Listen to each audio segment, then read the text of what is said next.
Good morning, Mr. Westbrook. Mr. Westbrook, you're charged with assault of a family member. You're facing up to a year in jail and or a $4,000 fine.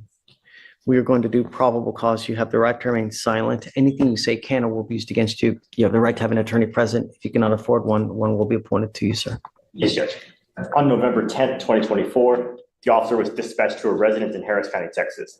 The officer made contact with the complainant. The complainant stated the defendant, the complainant's son, and the defendant's friend had broken a window to get inside the night before. The complainant stated that she woke the defendant up and told him his friend had to leave. The complainant stated that she questioned the defendant about her missing prescribed oxycodone, and the defendant became irate, and the defendant struck the complainant with an open left palm across the right side of her face, causing pain. The defendant began to destroy the residence, grabbed a kitchen knife, placed it to his own throat, and fled as the complainant was on the phone. A 19-year-old stands in court, accused of hurting the one person who called for help, his own mother. What begins as a family crisis quickly turns into a battle between justice, mental health, and the system itself. This isn't just a case, it's a warning. With dispatch. All right. Mr. Westbrook, I'm going to find that there's probable cause to go forward with your case. I'm sending you now for a drug test. I want to know what, if anything, is in your system. You're not to use alcohol, illegal drugs, unprescribed controlled medication. If I find that you're using, I will put you in custody. If you have a problem with drugs or alcohol, Mr. Westbrook, you better tackle it, because if you don't, I'm going to do it for you. And I promise you're not going to like the way that I do it. Do you understand? Yes, Your Honor.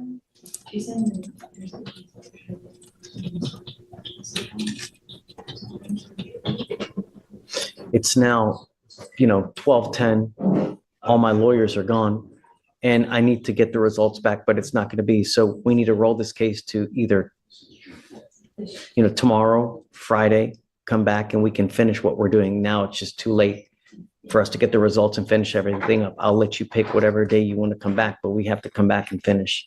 Sir, How old are you? I'm 19, sir. What do you do for a living? Right now, I'm just working at a fast food place, trying to get back into college. Who do you live with? My mother, well, that's who I was staying with. I don't want to talk about the case. I only want to know what you're doing in life and see. I'm trying to get back. I'm trying to go to college. I'm at trade school to become a welder.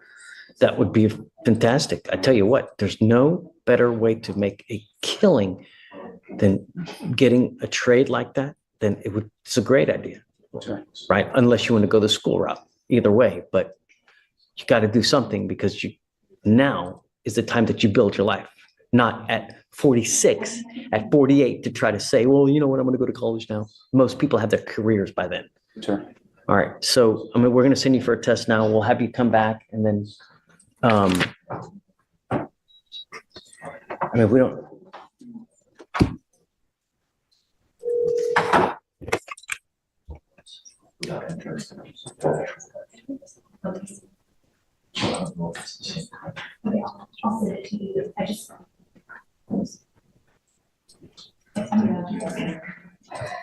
Yeah. Mm-hmm. Mm-hmm. Yeah. Yeah. Do you know the complaining witness? Have you guys reached out to this person? No, Your Honor. What is the relation? Relationship, the defendant's her son. That's the mother, Your Honor. The complainant. So the complaining witness in this case is mom. Mom. Yes, Your Honor. I want you to understand something, Mr. Westbrook, that I'm issuing a protective order and your mom is now labeled as a protected individual. You cannot commit family violence or an assault against this person, commit an act in furtherance of an offense under section 42.072 of the Texas Penal Code, which is the stalking statute. You cannot threaten, harass, use another person to communicate a threat or harassing behavior. What you need to understand is what is threatening or harassing doesn't matter what you think. It's how she perceives. So if I go like this, is that threatening or harassing? It most certainly is.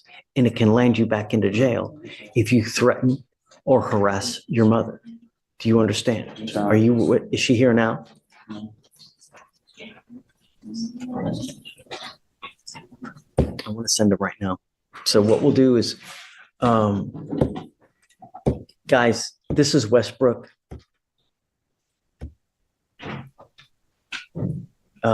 We've got mom as a CW. Yeah, or I guess, let me give you the cost number. You're right. I'm sorry. It's 253-8133.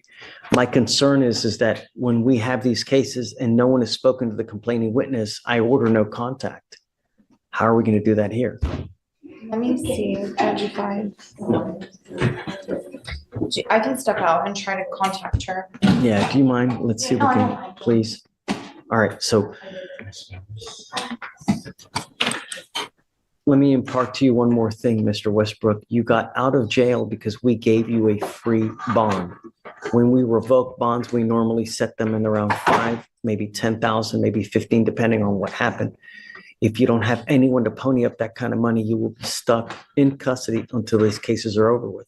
So when you're out there in the free world, think before you act, think before you speak, because it may be very well. Do you understand me? Your Honor. Okay. What did you want to say? I don't want to talk about the case. I'm not. I was requesting, is it okay if I check myself into the mental hospital?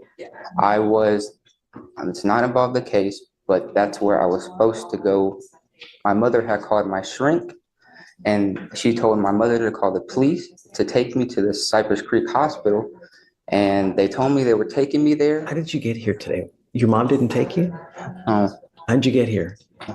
my friend took me, and because I was gonna sign myself into the mental hospital, I Someone now, please. called up here, and they told me, well, that you shouldn't do. Let's do this. Let's do this, because I don't want you to say too much, because you never know what you're going to say that's going to end up hurting you. I do, above all else, want to get a test today, because I want to know what, if anything, is in your system. Yes, Your Honor. I want to do that. If you fail to go test, if you fail to, I'm going to revoke your bond. I want you to know that. I just want to know what's in your system. And no more dope. It could be very well affecting your life in more ways than you know. When you take, do you take medication prescribed by a doctor? And that's what we're working on. Okay. You got to find something if that's what they prescribe. You got to also have to understand that it may take a while to find something for you to get used to that. When you start taking these psychotropic medications, you may take one and there's a side effect that doesn't agree with you. So you move on to the next one. It may take a couple days, but you got to just wait, find the one that agrees with you, but give it time and be patient, because it affects everyone in different ways. So if you find that you're agitated, that you find yourself angry, just time out, relax. It's never the end of the world. Anything can always be resolved with time, love, care. So just take that. Your Honor. I'm going to appoint your lawyer. I'm going to see if we can get you one here real quick. Okay.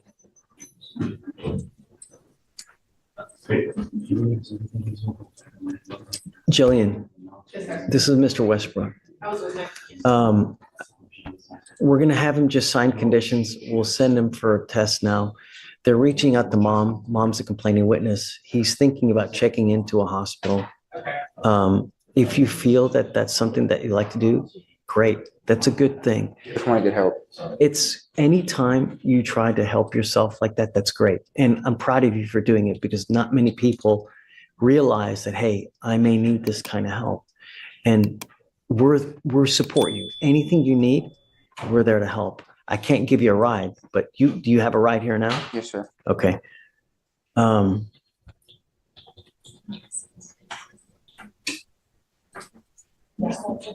I guess bear with me a second. Just take a seat for me. I just want to wait to see if she was able to get in contact with your mom. Once we do, I'll bring you back up. We can talk. Okay. Thank you, Mr. Westbrook. And good job for coming, huh? Would you like him to return to address results? We're not going to return. We'll send him off another day or two. Yeah. Jillian, you ready? Okay, tell me.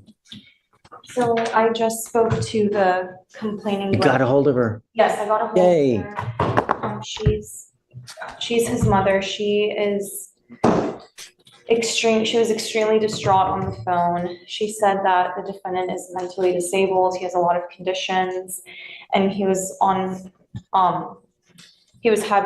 has these episodes.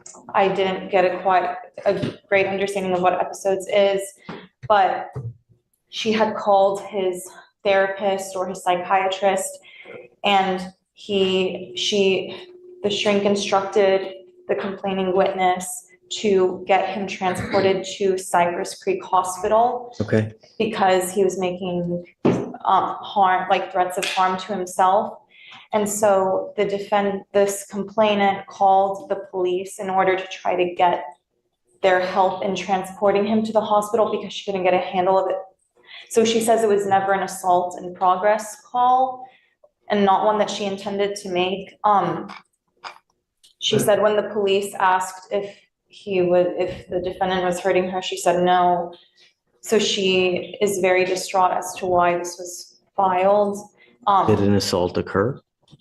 She says that when he's having episodes, he flares his arms around and sometimes it could strike her, but it's not like intentional, is what she said. And she said she's not afraid of her son.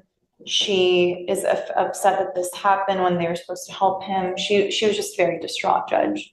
And I don't It have really any. makes me mad how people ask for help and then, instead of taking someone or helping someone into a facility, they just arrest because it's easier to arrest. We've literally So set up a system now to where it's just as easy to not arrest them and they the still hell arrest is them. what I don't understand people. I can see if they didn't take them to Cypress Creek, they took them to wherever the designated location is, but there's a whole, it's just as simple now to take them where they need to go.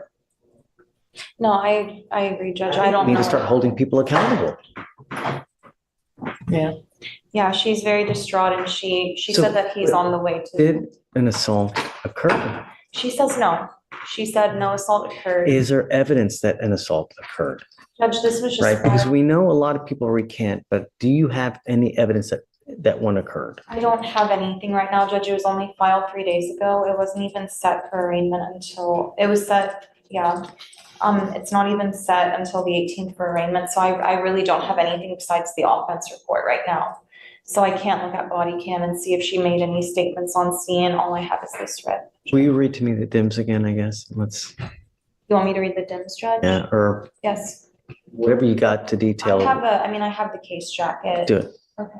please. On November 10th of 2024, officers were dispatched to a residence in Harris County, Texas. Upon contact with the complainant stated that the defendant, her son, and the defendant's friend had broken a window to get inside the night before.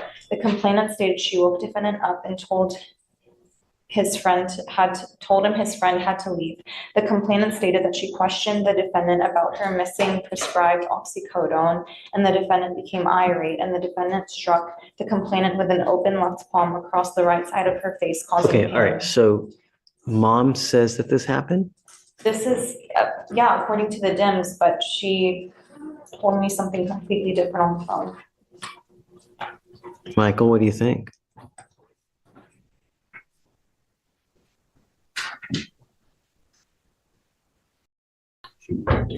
She's recanted, yes. Is this a bond? Are you approaching on bond condition? No, No. Okay, PC? just on PC. PC. Ultimately, what's happening is she called the police in an effort to get mental health help. But what ended up happening is they just took him to jail. Now, she allegedly does say that assaultive behavior did occur, but now she's saying something completely different. What's right? Yeah, Judge, I mean, what they do this all the time. They say what actually happened to the police, and then they'll recant the second someone goes to jail. They want them out of the house to be safe because they're in danger at the time. And then when they realize the person actually went to jail and is being held accountable, they call us and tell us, well, nothing happened.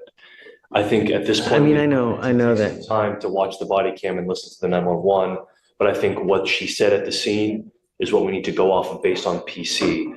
And what she's saying to us in the rip call, we need to evaluate the case at that point. But what's in the offense report, what she told police at the scene, should judge how we evaluate PC. for now. Do you And I was want gonna say, I would disagree. It's not your run-of-the-mill recanting, because the first phone call that was made was to his psychiatrist. And his psychiatrist says, call the police so they can transfer him to the mental health hospital. And so that's what she did based on the advice of his doctor. And so That's according to what she told me, Judge, that she called the shrink. Well, she called the person a shrink. So I don't know if it was a therapist or a psychiatrist, which is why I'm saying shrink. She told me that she called them first, but again, that's going off of her word. And if she's recanting now, I don't know how much. I think that for now, I'm going to find it. Okay. But I guess, Judge, in lieu of any drug testing right now, I mean, he can go today, but as far as like resetting him for tomorrow or Friday, he is come up, supposed to Mr. Westbrook. he is supposed to be checking in today, as was the plan last week. Is that okay with the court? I'll get the proof that he's checked in. They've got a bed ready for him, and he's supposed to be going in today to the hospital. I'd like to test you real quick because I just want to know what's in your system. Will you go to the hospital afterwards? I think it may be a good idea. You know, your life is valuable. You have only one. When you take a catastrophic move where it's you harm, it's something, it's not like Target, you can return it. You can't, there's some things that you just can't come back from. If you have patience, then anything can be achieved. So don't make rash decisions. Take time, take care. We're here to help you as well. I want to help you. The goal for us is to have you leave better than you came. And if you give us time and be patient, we can help you with that. I have all kinds of resources, have all kinds of things at our disposal to help you. All you have to do are two things. Come back and stay in touch with Jillian. She's great. She will help you with whatever you need. She has a direct line to me that she can always call me. If you need anything, we have resources to help you out. But you got to stay in touch with us. And I think that that's a good call. If you make it down there, let me test you real quick. I'm not going to have you come back. Just go directly there to the Cypress place right after. As long as we know that you're there, I'm not going to revoke your bond. We will let you just take time that you need to go do what you need to do. But I got to know that you're there. Sure. If I don't know that you're there and I think you're out monkey business and not doing what you're supposed to be doing, I'll issue a warrant. I don't want to have to do that. So just please stay in contact with us. Do what you say you're going to do, and good things are going to happen. I promise. Sure. You can always get a hold of us. If you ever need anything, just come back here as well. We're always willing to help you with whatever you need. Do you have any questions? Okay. Let's set it off a week.